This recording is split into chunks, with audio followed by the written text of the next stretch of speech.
I would say that being sensitive is not a weakness. It's a strength, and as we say in IT, it's not a bug, it's a feature. No, you can't be expressing your sensitivity at that point, because you are the source of strength for a lot of people. I'm going to be myself once I'm successful. I'm going to be able to express myself once I'm successful. All right, how have you been? How is Bali treating So you? nice. So nice to see you, Shivang. Hi, everyone. This is Mark. Welcome to my channel. For today, I prepared something very unique because I have the pleasure to announce one of my new friends that I met on Bali just recently. His name is Shivang. And Shivang is originally from India, right? You're from Yeah. India, right? But is currently, let's say, stated and work in Singapore, where he's like the founder of the startup. We will talk about this more in the next part. But for now, what is important, I picked Shivang as a guest, as the first guest of this new format, because I feel like he's a high soul. He's a person that, yeah, does a lot from the heart, which I admire. And I found out that he's also very profound in his knowledge, in his very unique approach to spirituality. There's a lot of philosophy in there for my personal understanding. You can clarify this later as well. And yeah, we just met in a very nice place on Bali. It's called Sayuri, a very tribal, cultural place, like kaleidoscope of different cultures come together. And this is also where we met. If I remember correctly, we even shared a dessert, which was not so good. We Normally, my shared two. One was very good. The peanut butter and dates cookie was right, very good. The yeah. mango one was that good. So true. Normally, my recommendations are on point, I would say, but this one I fucked up. But Yeah. that's life. Anyway, about life, let's go right in. I have thought about Shivan maybe like when you were a child, what was a secret dream you had about the future that you maybe never shared with anyone else? Very interesting question. Okay. So when I was a kid, I was very insecure about very small things. Uh, Things that don't really trouble a kid, things that, don't really make a kid feel insecure, things that don't keep kids awake at night. I don't know if it was overly mature for my age or overly under immature for my age, could be either.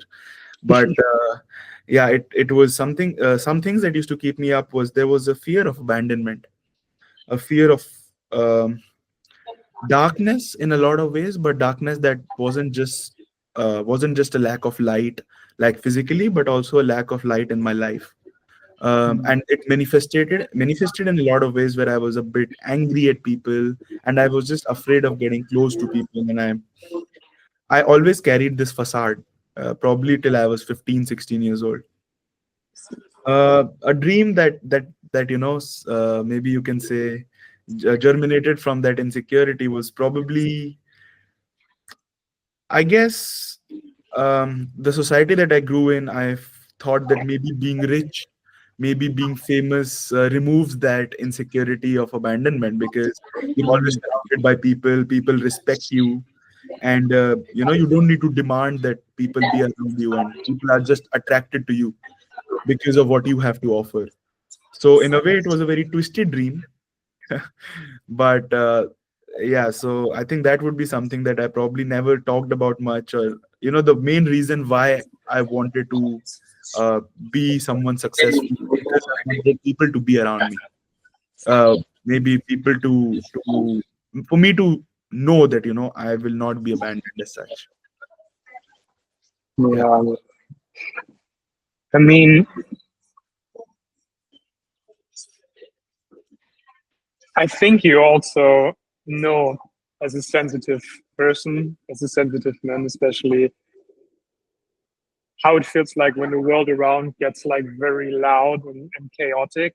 Mhm. And I'm wondering, like, what philosophies or what personal principles guide you as a person who has to make many decisions in his everyday life Mhm. through your decision making when everything around gets, yeah, gets loud and gets chaotic.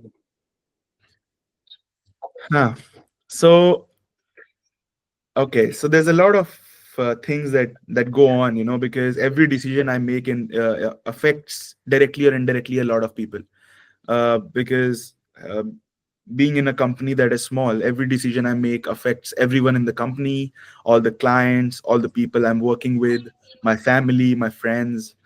So I think the base of everything, whenever I'm making a decision, goes back to, why am I making the decision? Why am I in this spot where I need to make this decision?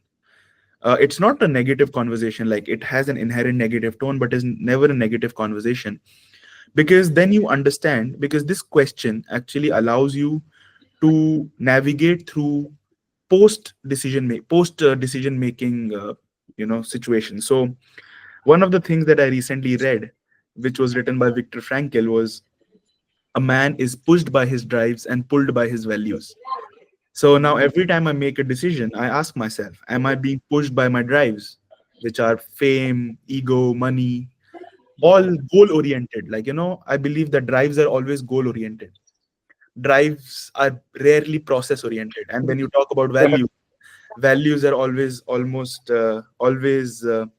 process oriented. So whenever my answer is, because I'm making this decision because I want this to happen, that is going to bring me a lot of money, let's say, then I realize that, okay, but if it doesn't happen the way I want to, then, because if the reasoning behind my decision making is a goal, solely a goal, then reaching that goal is not always in my hands. So whenever I reach a junction of making a decision, I want to be process oriented, I want to be value oriented, and I want to make that decision where I'm pulled by my values. So if I'm hiring a new person, it's not always where, like, I'm not always where I want to extract something out of that person, like, who is going to be my most value adding personality.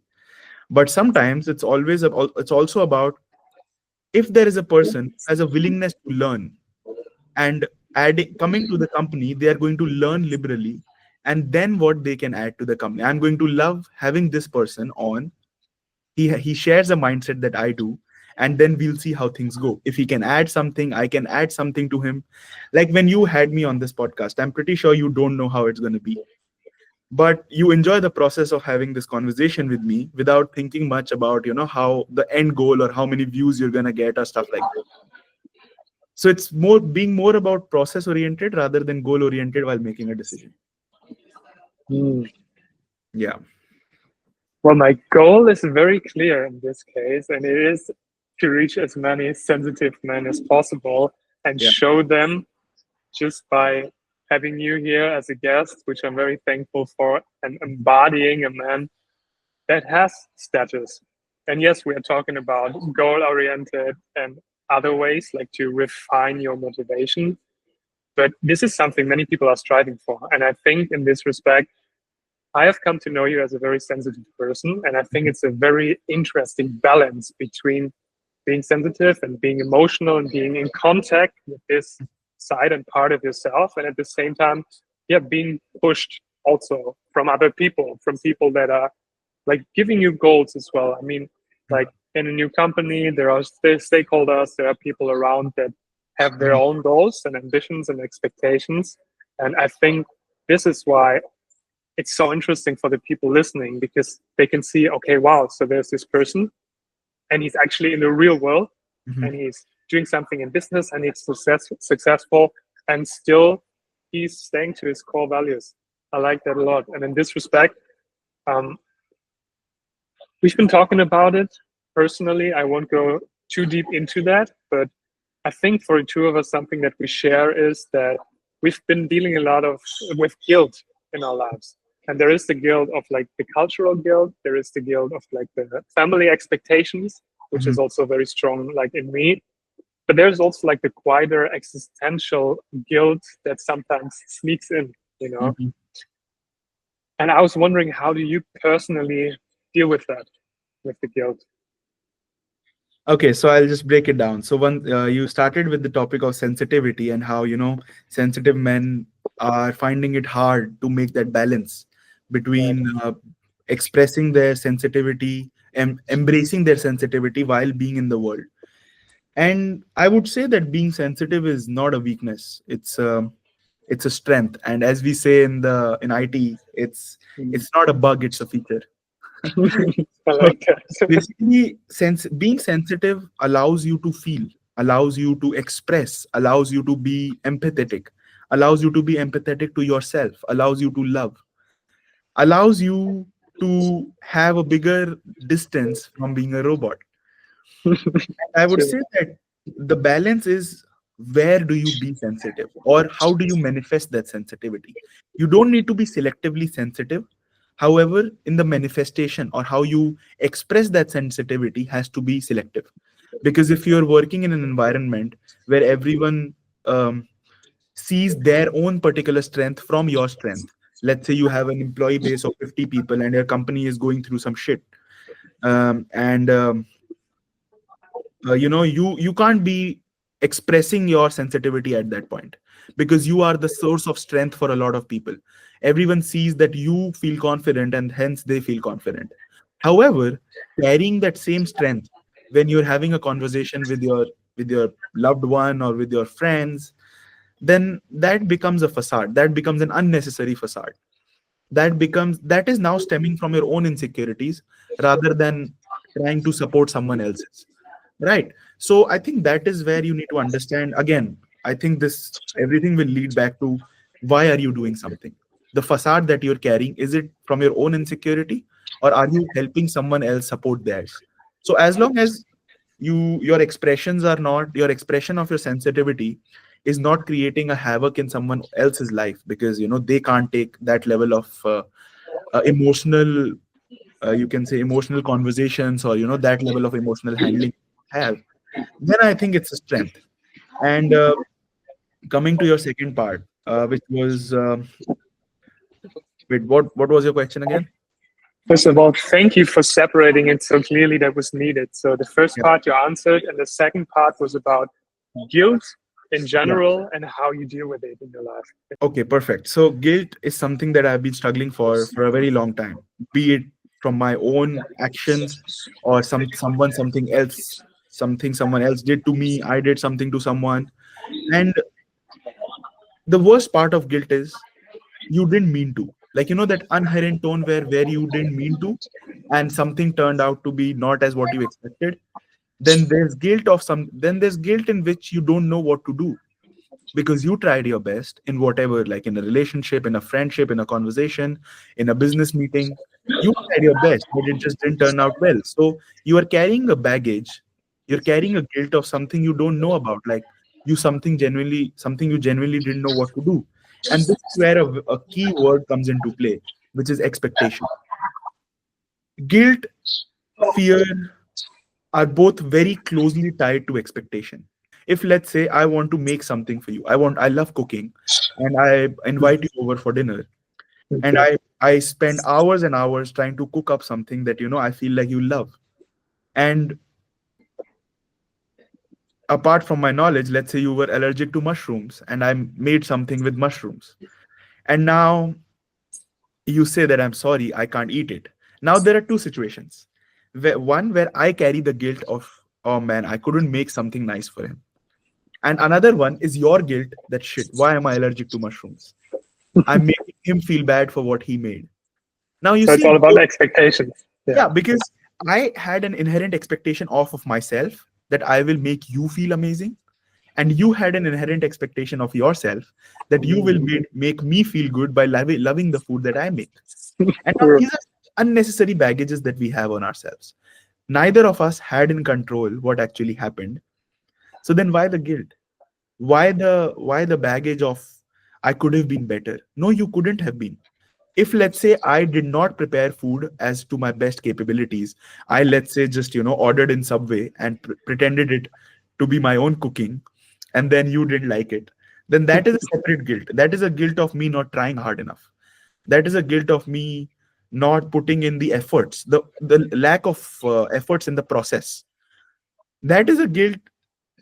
That is a guilt that is worth having, because that is the guilt that helps you improve the next time. Because when the next time you come to dinner, I'm going to make sure that I elaborately prepare you a meal. Gotcha. But the Yeah. other kind of guilt is quite unnecessary, in my opinion. Do you do you have any advice for people that struggle with the expectations from their family and the guilt that is related to that? Write it down, I would say. uh, this is something I tell everyone who I have a conversation to. Whoever feels overwhelmed with expectations, with thoughts, whatever, our mind is like a map. And on that map you have thoughts, on different planes. And then when you jump from one thought to the other all the time, it creates a webbing. And that web feels overwhelming. That web is like we have too much on our mind. But when we actually write it down, you can't write a web down. You write those points. And it turns out that the points that seemed like 500, 600 points were actually five. But the webbing made it seem such a clutter that it felt like a lot. And when you write it down and you understand that, okay, what are the things in there that I can do something about? That is where the differentiation of duty and expectation happens. I have a duty to take care of my parents, but I do not have a duty to make them happy because I can't. If someone doesn't want to be happy, then you can't make them happy. Naval Ravikant, one of the best philosophers slash businessmen of the current time, and for the people who don't know him, he's the founder chairman of Angel List. He loves talking about philosophy, and even he on his Twitter writes, I block miserable people. Because people who love misery will stay miserable because misery is addictive. Oh It's a yeah. low pedestal that allows you to get rid of your responsibilities. Imagine you come to me and say, Shivang, I need help in moving. Let's say you're moving to a different house and I need help in moving. Can you help me? And let's say you know that I'm suffering from something. Let's say, I got kicked out of my job and I'm feeling really low. Then Mm. instead of asking me to help you, you are going to try and help me. So it is such a comfortable position for me to be in. Lack of responsibilities, people giving me all the attention. And it's just such a nice place to be in, such a beautiful low pedestal. And that is why there is no one's responsibility to help other people make happy, help other people get out of misery. I have a responsibility of sharing what I have in mind here, but I don't have a responsibility of making you happy about this podcast. Everyone needs to make that distinction of what is actually in their control and what isn't. I was also working at startups for 2 or 3 years, never as the founder though. I haven't had that much responsibility as you do now, not even close. Mhm. Still, I was around founders a lot and I was always wondering, like, was there, in your case, was there a moment when you realized that building your startup would also mean building a whole new internal identity?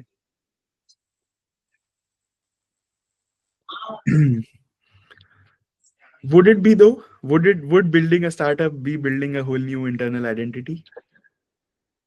I'm asking you. Uh, hmm. Maybe not in my case. I mean, maybe I would definitely see that happening in some cases. Or maybe, okay, let me elaborate what I mean. So, a lot of people do startups for various reasons. Some people do it for freedom because they don't like working under their bosses. Some do for the money. Some do just purely because they love to innovate. And some do it which where, like, things just happened. Like, they fell into the laps of a startup and things were going so well. They worked very hard and things just aligned for them. And I don't know, I don't want to call it fate, but nature, karma, all things aligned for them to just, a situation created itself in a way where they landed at that startup, which happened with me. So when I think about that, like, Wait, why? That's so interesting. How did it happen for you? If you want to okay, share. so okay, just to, like, I won't elaborate the story because it's a very long story. But long story short, what happened was, when I was at doing my time at National University of Singapore, I was studying computer science, and we had a program there which allowed you um, to go abroad for a startup internship. So I chose Paris as my program, and so there was a deadline to find the internship. And even though I was selected in the program, I couldn't find an internship because I was very picky in the kind of role I wanted to do. And it was one day before the startup, before my deadline, when two startups approached me. And both of them were like, okay, we want you on the team. I was super happy. One of them was about I'm not going to name it, but one was them was about watches, and one was called parametrics. And the parametric CEO was not replying to me. Like he told me that I'm selected, but after that he ghosted me in a way. So I was like, okay, you know what? I'm just gonna take the watches one. I like it anyway. It's a nice fancy thing to do. It was blockchain, and but the dude was like, okay, so what we're gonna do is we're gonna offer you half the salary because we've already hired another person and we can't afford you to pay the full thing. Now, financially, it was okay for me because my expenses were not that much. However, the approach of that founder, I didn't like it very much. I was like, I'm I'm a new guy. I'm barely asking for anything, and this guy wants to negotiate in that as well. This does not feel like a very professional approach. And Mhm. while this conversation was going on, I was having this conversation with my dad. And while this conversation was going on, the founder of Parametrics emailed me and said that I'm very sorry, I've been very busy. And if you still are open to having this opportunity. So I'm like, okay, I was a bit reluctant, but I still took the other one, not the watch one, Parametrics. It's been 2.5 years. I am now working as co-founder and CEO Asia for Parametrics.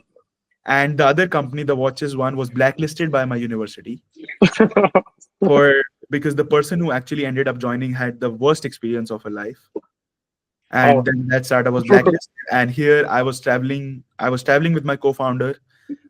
He's one of my best friends now, and things have been amazing. So I fell in the lap of this startup. Gotcha. I just worked hard and things worked out for me because I deep inside knew that every action I'm performing is being driven by my values. Right. So my identity was never attached to my startup. My identity was the base of my actions. My actions never affected my identity. My actions were a manifestation of my identity. So in that way, I never thought that, okay, if my startup reaches $1 million or $1 million funding, then I'm going to do this. Or if my startup gets $10 billion valuation, then I'm going to do this.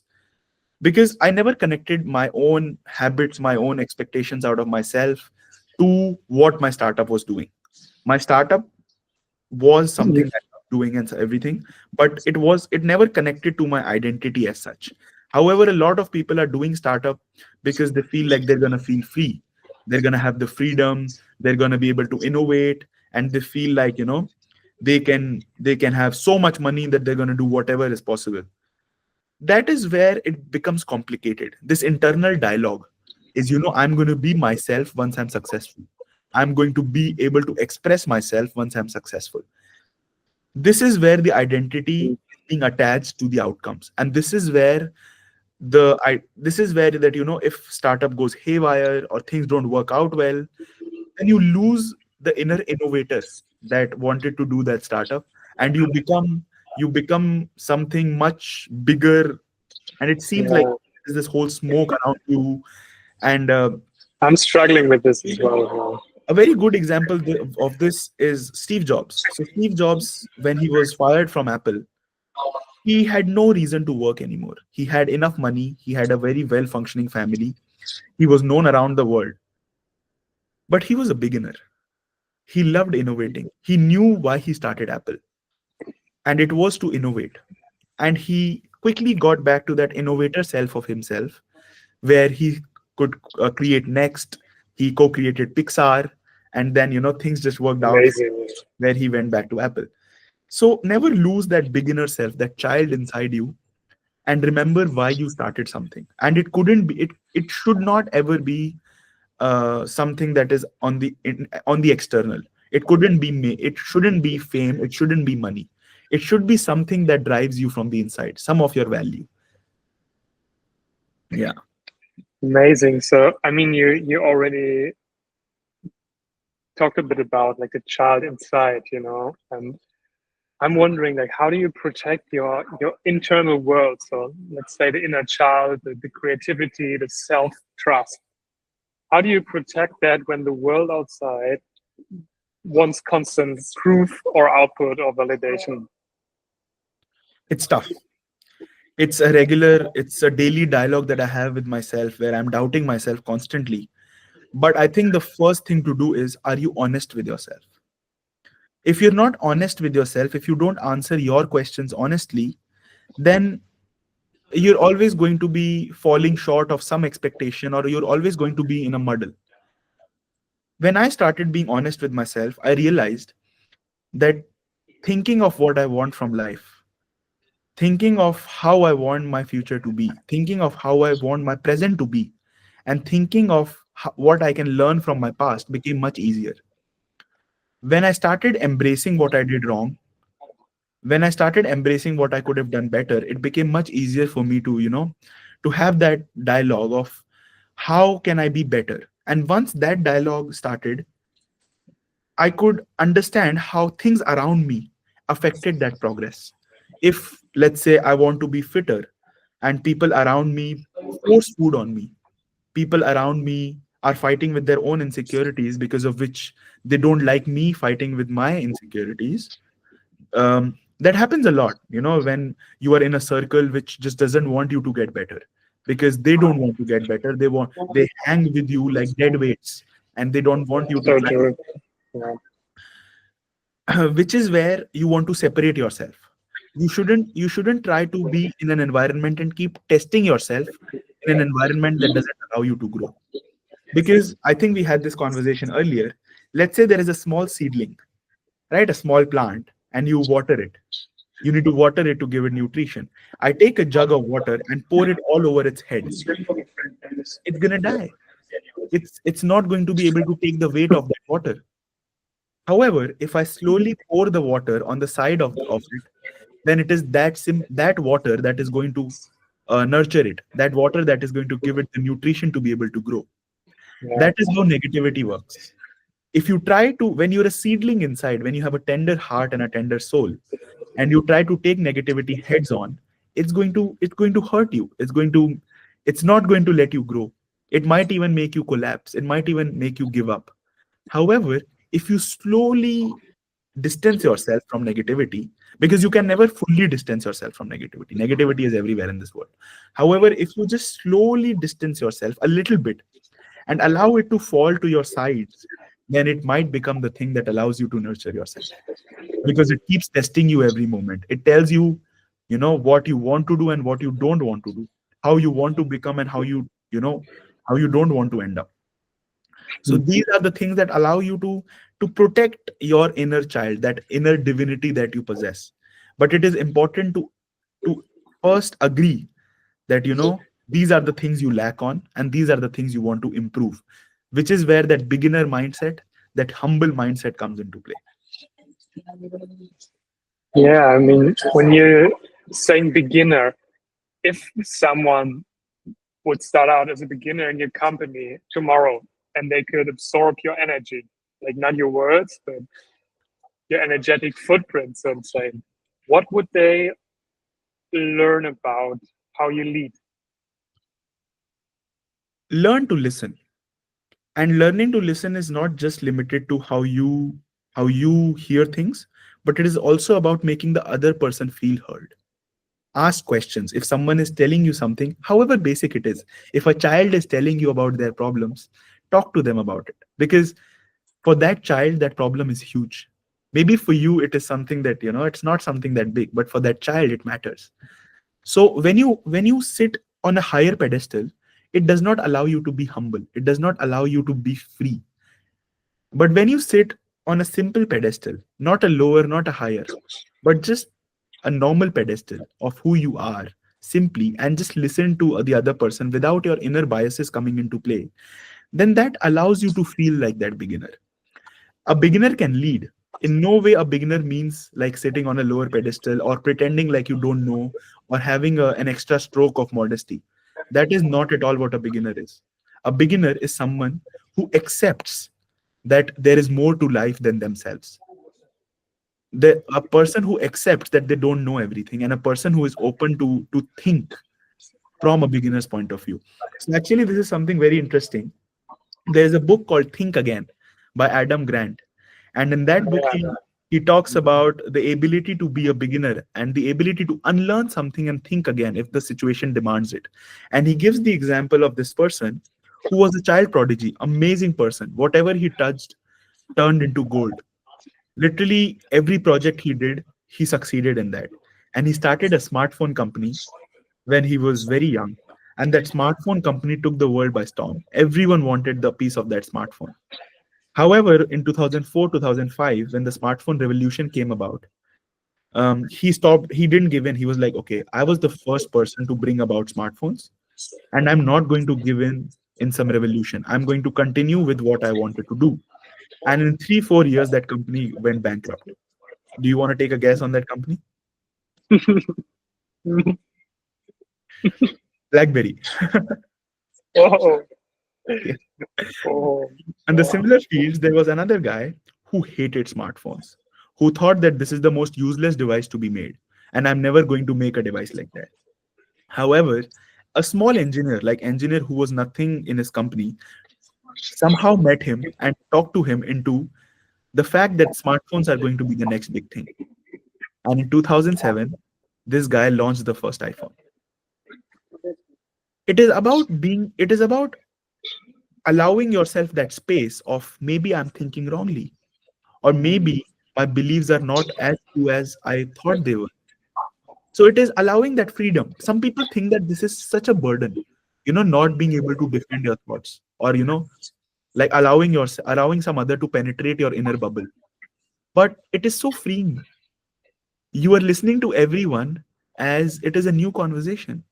It is so freeing to be able to change yourself, mold yourself as you want to. It's like being like Yeah, yeah. Talking about things being freeing. So I only have one last question left, and I yeah, want you slightly different, just to finish the sentence for me. yeah, Ready? yeah. If I could truly disappoint everyone and be okay with it, I would. Okay. If I could truly disappoint everyone and be okay with it, I would. Okay, very interesting because for the past 2 years, not past 2 years, actually, past 1 year, I have been living my life in a way where I'm okay with disappointing anyone. Because, as I said, my life is not driven by the other people's expectation of me. I look at myself as my duty. So, if let's say today I feel like I need to go to the Himalayas and just pray and just meditate for a couple of months, then I would do that.